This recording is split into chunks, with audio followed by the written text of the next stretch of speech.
You. Good evening to you all. Hope you're doing very well. And after some time, I had the freedom to start up with another, some sort of a speaking test video that I can do online. And for your information, the time is now 12 past 10 midnight because the class was a bit crowded today, so it took a lot of time to finish the classes because I had to, because I'm individually basically attending one by one students, so as a result to send them all back home taking a huge time. Anyway, that's about it. So still I have some energy left in my soul, so before the sleep I want to share that with you all. So guys, today the speaking test video, as usual, I'm going to select is from one of the most popular topics that are highly repetitive these days. That will be the most describe a job that you have done. That is a topic. I'm pretty sure that you guys also got that.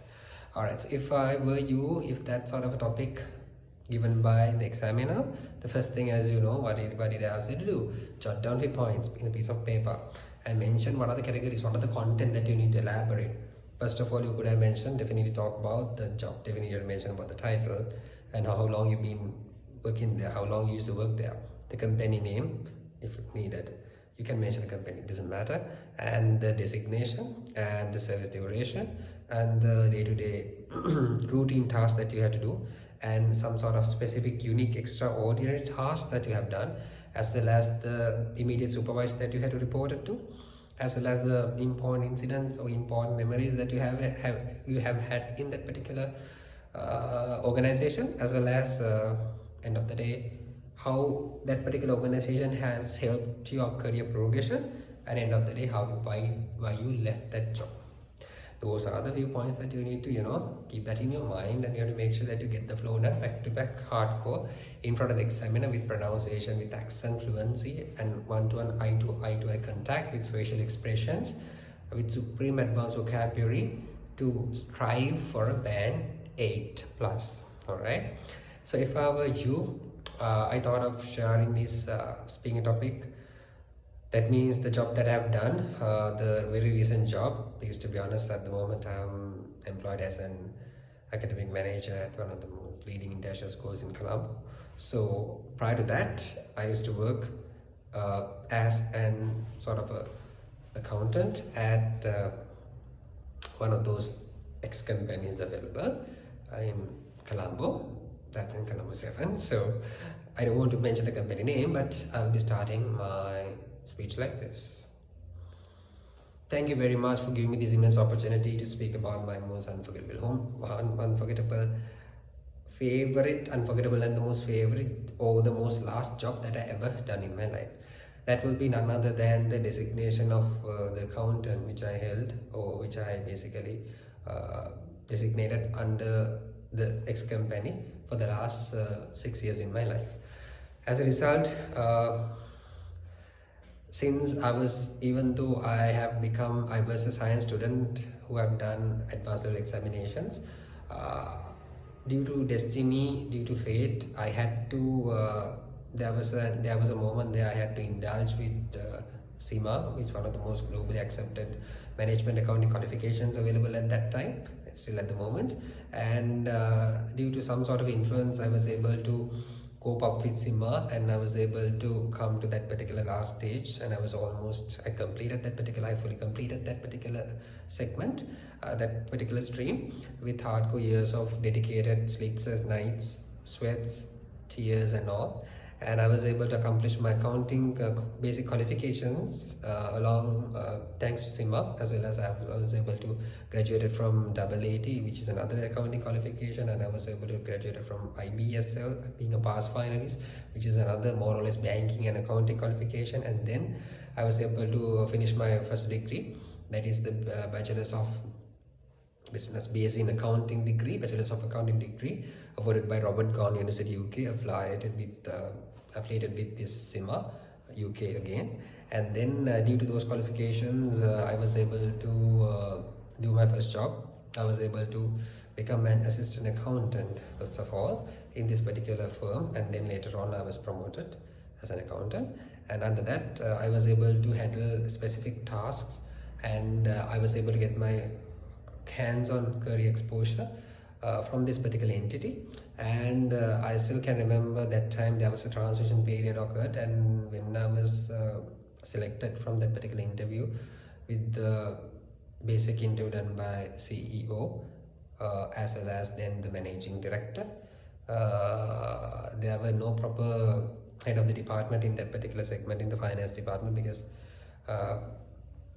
there was some transition occurred, and I was able to take over, and I was able to do that particular department for good 6 months to 1 year of time.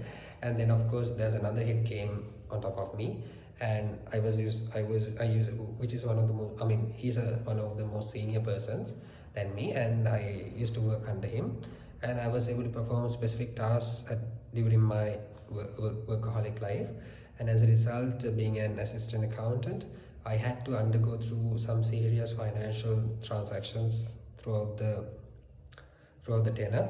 And in that case, I was responsible to handle basic accounting, pass double entries, system double entries, conduct bank reconciliations, as well as handle petty cash float, as well as handle massive amount of 2 million, 3 million worth money, entitled money. I mean 2 million, 3 million money float, cash float, and I was able to become the cashier there till the last moment. And I was able to handle massive amount of immense tasks given by the authority, senior management, to cope up my fruitful horizons. And rather than becoming a stereotype assistant accountant or an accountant, I had to undergo through various tasks in my life, such as legal proceedings, company legal matters I had to involve. And I was lucky enough to attend to police stations, magistrate courts, to appear behalf of the company, and always my management was there with me, and I was able to fight against company, in the sense I was able to find against the defendant, and I was with the company, I was appearing behalf of the company, and I was able to fight against those the wrongdoers, and I was able to secure the company brand name and the reputation into next level with my utmost caliber as well as my utmost competencies, because I'm a person with high PR skills. So I had that basic as well as most extraordinary power of handling the police officers as well as the legal matters with the lawyers in a fruitful manner behalf of the company. Furthermore, I was able to learn many management tasks thanks to the gratitude that I have towards the management there, because the management was very friendly and very understanding and down to earth.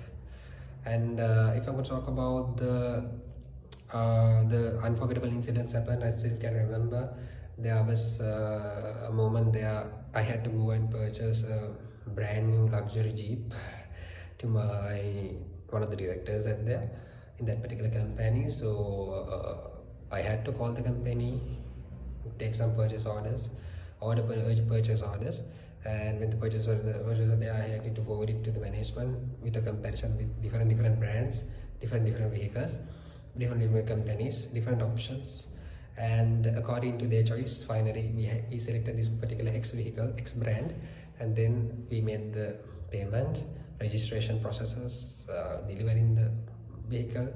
I was the one who just drove it out of the showroom, the brand new, and I parked it from that particular in front of the director, and that particular director was overwhelmingly happy, and they appreciated that entire contribution done. And that is one of the most specific moments that are in my mind, where I was able to perform my role apart from that stereotype accountant's role. And if I can talk about the futuristic career progression, yes, due to the 6 to 7 years solid financial base, workaholic experience and exposure which I have gained from that particular entity, still matters me a lot, and because it has added value to my CV. And even though I have shifted my career as one of the most academic coordinators in this particular repeaters reputed international schools. That was because I wanted to follow my passion, and I'm following my passion, and being a teacher, part-time teacher, as well as into strictly into academics. I'm following my passion, and that this is the moment. That was the huge transition that I had in my life, where I finally felt that this is the ideal job for me, because teaching is my passion and English is my passion, and I love English than anything else. As a result, I think I have done more than enough the required segments, required content expected for the examiner. You don't have to say that part, guys. From that particular this thing, following my passion as a teacher. Thank you very much. You could have stopped like that, but I just want to say something further to you. This is the way you need to calibrate up yourself. So guys, the content which I mentioned in that particular speech, like 75-85% is true. Other things I have added because I want to make sure some garnishing to be done in front of the examiner, just to impress him for a band 8. That's it, 8 above. Advanced vocabulary, formal words, everything to be done and dusted. And you can see I was just looking at the camera and speaking. Just after the class, you can see my eyes, those are sleepy and tired. But still I had the vibe, so I had to do this. And why I selected this particular topic, because when we following our passion, when we are doing what we are really good at, we can go for the peak position, rather than doing something just because you learned that. Even though I did CIMA, even though I have many professional management and accounting qualifications, I didn't follow that. Even though I have these British Council certifications and other things, as well as the knowledge that I have, like some sort of a born talent maybe to English, I started this industry as a part-time. That's why I'm here. That's why I'm delivering you this speech right now in front of this camera, and without anyone's help. And that's why I'm just saying you, this is a lifelong advice, guys. Follow the passion. You know to what you're good at. Please excel that.